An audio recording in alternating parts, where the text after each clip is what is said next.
हाय साथियों, मैं श्रीकृष्ण आपका अपने यूट्यूब चैनल पर स्वागत करता हूं। तो आज हम देखने वाले 8 पे कमीशन से लेटेस्ट अपडेट्स आई है, कुछ इन्फॉर्मेशन है वो हम आपसे डिस्कस करने वाले हैं। इस इन्फॉर्मेशन को पाने के लिए इस वीडियो के अंत तक जुड़े रहिए। और हाँ तो साथियों, आप हमारे चैनल पर नए हैं तो आप हमारे चैनल को सब्सक्राइब जरूर कीजिए और सब्सक्राइब के साथ साथ बेल आइकन को भी दबाइए ताकि अगले आने वाले हर वीडियो की पल पल की अपडेट नोटिफिकेशन के द्वारा आपके पास आ जाए। तो चलिए हम आज का टॉपिक देखते हैं दोस्तों कि मिनिमम सैलरी कितनी होगी और फिटमेंट फैक्टर क्या होगा और बेसिक पे कैसे डिसाइड होता है और डीए में कितनी बढ़ोतरी होगी साथियों। जो जनवरी 2025 में होने वाली थी वो कितनी होगी और उसका एरियर मिले कब तक मिल सकता है, वो सब इसमें हम डिस्कस करेंगे। तो चलिए स्टार्ट करते हैं हम अपना आज का टॉपिक। तो देखिए साथियों, 8 पे कमीशन सरकारी कर्मचारियों की सैलरी 50% बढ़ जाएगी। जाने कब मिल सकती है बड़ी खुशखबरी। 8 पे कमीशन सैलरी कैलकुलेटर 8वें वेतन आयोग के लागू होने के बाद कितनी बढ़ी केंद्रीय कर्मचारियों की सैलरी और पेंशन, इसे डिटेल में जानते हैं साथियों। तो देखिए, 8 पे कमीशन सैलरी कैलकुलेटर 8वें वेतन आयोग के ऐलान के साथ ही केंद्रीय सरकारी कर्मचारी अब अपनी सैलरी में बदलाव का इंतजार कर रहे हैं। केंद्रीय मौजूदा और सेवानिवृत्त कर्मचारी यह जानना चाहते हैं कि नए पे कमीशन के तहत बनी कमेटी द्वारा लागू की जाने वाली सिफारिशों से उनकी सैलरी और पेंशन में कितनी बढ़ोतरी होगा या बदलाव होगा। तो देखिए, केंद्र सरकार के कर्मचारियों को 8वें वेतन आयोग के गठन के संबंध में जनवरी में बहुप्रतीक्षित अपडेट मिला। केंद्रीय मंत्री अश्विनी वैष्णव ने पुष्टि की प्रधानमंत्री नरेंद्र मोदी ने आयोग के गठन को मंजूरी दे दी है। यह घोषणा केंद्रीय बजट 2025-26 से पहले हुई, लेकिन सरकार के लिए वित्तीय निहितार्थ के बारे में विस्तृत जानकारी का खुलासा नहीं किया गया। जानकारी दी गई थी कि 8वें वेतन आयोग का गठन 2026 तक होने की उम्मीद है, क्योंकि 7वें वेतन आयोग का कार्यकाल 2026 से पहले समाप्त हो रहा है। मतलब 31 दिसंबर 2025 को ही जो 7वें वेतन आयोग का कार्यकाल है वो समाप्त हो रहा है। 2025 में प्रक्रिया शुरू होने से कार्यान्वयन से पहले सिफारिशें करने और समीक्षा करने के लिए पर्याप्त समय मिला है। सरकारी कर्मचारियों और पेंशनभोगियों अब संभावित वेतन संशोधन और वेतनमान में बदलाव के बारे में अधिक जानकारी का इंतजार कर रहे हैं। 49 लाख से ज़्यादा केंद्र सरकार के कर्मचारी और लगभग 65 लाख पेंशनभोगी है। बता दें कि 7वें वेतन आयोग का गठन 2016 में किया गया था और इसका कार्यकाल 2026 से पहले समाप्त हो रहा है। 31 दिसंबर 2025 को इसका कार्यकाल समाप्त होने वाला है और 1 जनवरी 2026 से जो कार्यकाल स्टार्ट होगा वो 8 पे कमीशन का होगा। 8 पे कमीशन फिटमेंट फैक्टर और संभावित वेतन वृद्धि। तो इसमें देखते हैं कि फिटमेंट फैक्टर संभावित जो है कितना बता रहे हैं एक्सपर्ट। तो देखिए, 8वें वेतन आयोग को लागू किए जाने के बाद सैलरी और पेंशन में अच्छा खासा इजाफा होने की उम्मीद है। एक्सपर्ट का अनुमान है कि फिटमेंट फैक्टर 2.28 से 2.86 के बीच तय किया जाता है। सॉरी साथियों, 2.28 से 2.86 के बीच तय किया जा सकता है, जिसका मतलब है कि बेसिक सैलरी में 40 से 50% बढ़ोतरी हो जाएगी।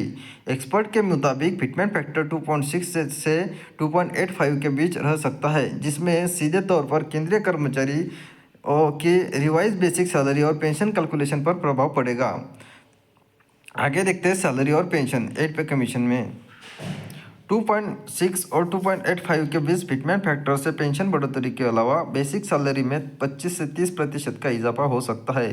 एक कैलकुलेशन के मुताबिक अगर किसी कर्मचारी की मौजूद सैलरी 20,000 रुपये है और नए वेतन आयोग के लागू होने के बाद सैलरी 46,600 रुपये से 57,200 रुपये के बीच हो सकती है। इसके अलावा न्यूनतम बेसिक सैलरी के बढ़कर 40,000 रुपये तक होने का अनुमान है। इसके अलावा भत्ते और परफॉर्मेंस बेस्ड बोनस भी मिलेंगे। तो देखिए साथियों, इसमें जो बताया जा रहा है कि जो एक्सपर्ट है उनका जो कहना है साथियों, इसमें जो फिटमेंट फैक्टर है ये 2.28 से 2.86 के बीच में लग सकता है। और हमारे जो जेसीएम है दोस्तों, शिव गोपाल मिश्रा, इनका जो कहना है, उनका जो डिमांड है साथियों वो 2.86 की है। मतलब 2.86 जो फिटमेंट फैक्टर मिलेगा साथियों। फिटमेंट फैक्टर क्या होता है, तो फिटमेंट फैक्टर जो होता है साथियों अपने बेसिक से मल्टीप्लायर होता है। मतलब जो भी फिटमेंट फैक्टर हमें मिलेगा वो हमारे बेसिक से मल्टीप्लाई होगा और मल्टीप्लाई होने के बाद जो अमाउंट निकल कर आएगी वो हमारा बेसिक हो जाएगा। तो देखिए साथियों, शिव गोपाल मिश्रा ने 2.86 का फिटमेंट फैक्टर बताया, उसके हिसाब से अगर हम मान लें तो हमारा जो लेवल 1 का जो मिनिमम बेसिक है 18,000 18,000 है साथियों, उनको अगर हम 2.86 से मल्टीप्लाई कर देंगे तो हमारा मिलकर जो अमाउंट लगभग आ जाएगा वो 51,480 के करीब आ जाएगा साथियों। अगर उतना फिटमेंट फैक्टर मिलता है तो लेवल 1 की जो बेसिक पे 51,480 हो सकती है। ये जो है साथियों ये कंफर्म नहीं है, इतनी डिमांड रखी जा रही है। अभी सरकार कितना देता है वो सरकार पर डिपेंड करेगा। तो आगे देखते हैं और इन्फॉर्मेशन जुड़े रही है साथियों अंत तक। तो देखिए, सरकारी कर्मचारियों को वर्तमान में 7वें वेतन आयोग के आधार पर भुगतान किया जाता है। प्रस्तावित फिटमेंट फैक्टर समायोजन का उनकी कमाई पर सीधा असर पड़ेगा।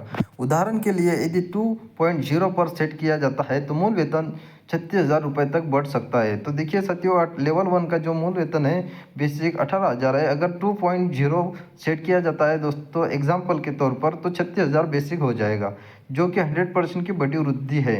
इसी तरह 2.08 का फिटमेंट फैक्टर न्यूनतम मूल वेतन को बढ़ा देता है साथियों, 37,440 रुपये तक बढ़ा देगा, जो 108% की वृद्धि दर्शाता है। पेंशन भोगियों को भी फायदा होगा। न्यूनतम पेंशन संभावित रूप से बढ़कर 18,720 रुपये हो जाएगी। एड पे कमीशन कमेटी की सिफारिशें और अगला स्टेप।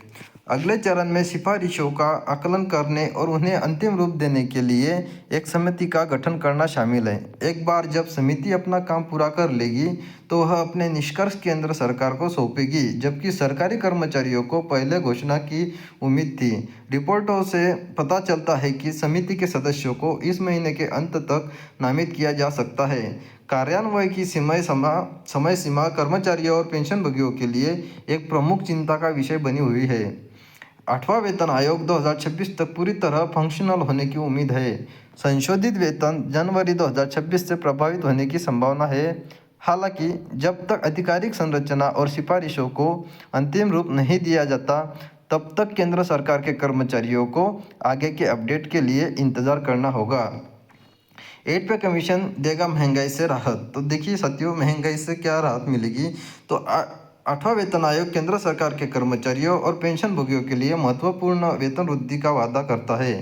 2.86 तक के अपेक्षित फिटमेंट फैक्टर के साथ 40% से 50% तक की वेतन वृद्धि का अनुमान है। समिति गठन की प्रक्रिया जल्द ही शुरू हो सकती है और कर्मचारी आगे की घोषणाओं का बेसब्री से इंतजार कर रहे हैं। जैसे जैसे कार्यान्वयन की तारीख नज़दीक आ रही है, सरकार से इन परिवर्तनों को कैसे लागू किया जाएगा इस पर अधिक स्पष्टता प्रदान की जा उम्मीद है।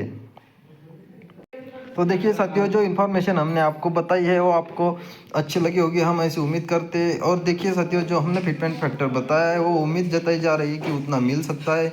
अगर आपको क्या लगता है साथियों, हमें कमेंट बॉक्स में ज़रूर बताइए कि आपको कितना फिटमेंट फैक्टर मिल सकता है और आपकी बेसिक कितनी % बढ़ सकती है, कितना बेसिक आपका हो सकता है मिनिमम। इस बारे में हमें कमेंट बॉक्स में डिटेल बताइए आपकी राय। और साथियों देखिए, अगर वीडियो अच्छा लगा तो लाइक ज़रूर कीजिए और अपने दोस्तों के पास शेयर कीजिए। जो गवर्नमेंट एम्प्लॉयज़ है उनके पास शेयर कीजिए ताकि उनको पता चल पाए साथियों कि उनका जो पेमेंट है कितने तक इंक्रीमेंट हो सकता है, ताकि वो अपनी आगे वाली प्लानिंग उसी हिसाब से कर पाएंगे। तो चलिए साथियों, मिलते हैं ऐसे न्यू अपडेट के साथ। Thank you.